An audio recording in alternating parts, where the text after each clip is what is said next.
संस्कृत जुबान को जो ड्यू वेट देना चाहिए, ड्यू वेट नहीं बल्कि ओवर वेट दिया गया है। ड्यू वेट अगर देते तो ऐसी जुबान को जिंदगी बख्शने की इस पॉलिसी के अंदर कोशिश की गई है। तो ऐसे मखमशे के अंदर हैं कि एक तरफ तो वो चाहते हैं कि मगरबियत को इख्तियार करें, तो दूसरी तरफ चाहते हैं कि हमारी प्राचीन संस्कृति भी ना छूटे, और इस दोनों दरमियान के अंदर वो पिसे हुए हैं, जिसके ने डिस्टेंस लर्निंग यानी फासिलाती तालीम को, जिसके अंदर मैसिव ओपन ऑनलाइन कोर्स को बड़ी अहमियत दी गई। मैसिव ओपन ऑनलाइन कोर्सेस को अगर अहमियत दी जाएगी तो रेगुलर स्ट्रीम क्या होगी? रेगुलर स्ट्रीम की तो बात ही नहीं की कि हम इतने यूनिवर्सिटीज कायम करेंगे, इतने स्कूल्स कायम करेंगे और इस तरह की तालीम देंगे। ये सारी बातें तो है नहीं। बात है तो बैरूनी यूनिवर्सिटीज को यहाँ पर बुलाया जाएगा, इन्वाइट किया जाएगा। बात है तो मैसिव ओपन ऑनलाइन सिस्टम को जो है शुरू किया जाएगा, और जो रेगुलर स्ट्रीम है उसके अंदर एजुकेशन ज़ाहिर है कि हम सब लोग अल्हम्दुलिल्लाह तालीम याफ्ता हैं। जो बच्चे डिस्टेंस से तालीम हासिल करते हैं और जो बच्चे यूनिवर्सिटी के अंदर प्रोफेसर्स की निगरानी में तालीम हासिल करते हैं, उन दोनों की समझ के अंदर ज़मीन और आसमान का फ़र्क रहता है। यकीनन डिस्टेंस भी एक डिग्री है, लेकिन डिस्टेंस से वो महारत पैदा नहीं होती जो महारत रेगुलर स्ट्रीम के अंदर जो बच्चा पढ़ता है उससे महारत। लिटरेसी का मतलब सिर्फ ये है कि एक आदमी राम लिख पाए, अंगूठा दबाने की जगह पर, थम्स की जगह पर वो उतना लिख सके, उसका डेफिनेशन है लिटरेसी का। यानी लिटरेट आदमी, तालीम याफ्ता आदमी हरगिज नहीं हो सकता।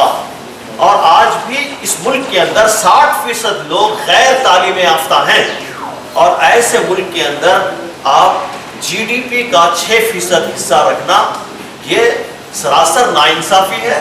और तालीम देना किसी भी जमहूरी और फलाही हुकूमत की ऐन जिम्मेदारियों में से है। लिहाजा 6% की सिफारिश करना दरअसल ये जिम्मेदारियों से राह फरार इख्तियार करना है कि हम तालीम नहीं देंगे, हम लोगों को पढ़ाएंगे नहीं। ये दरअसल ऐलान है। हमारी तजवीज़ ये है कि बतदरीज इसको 30% तक ले जाया जाए।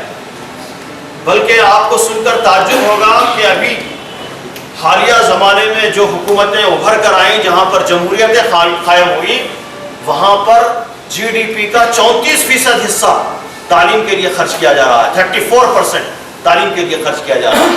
आप अगर पूछेंगे तो मैं उस मुल्क का नाम भी बताऊंगा। 34% आप अंदाजा लगाइए। तो हमारे मुल्क के अंदर ज़ाहिर है कि उससे बढ़कर होना चाहिए, लेकिन हुकूमत उसकी तरफ मुतवज्जा नहीं है। फिर इसी तरह टीचर्स की अहमियत को तो जताया गया है, लेकिन टीचर रिक्रूटमेंट की कई बात नहीं की गई है।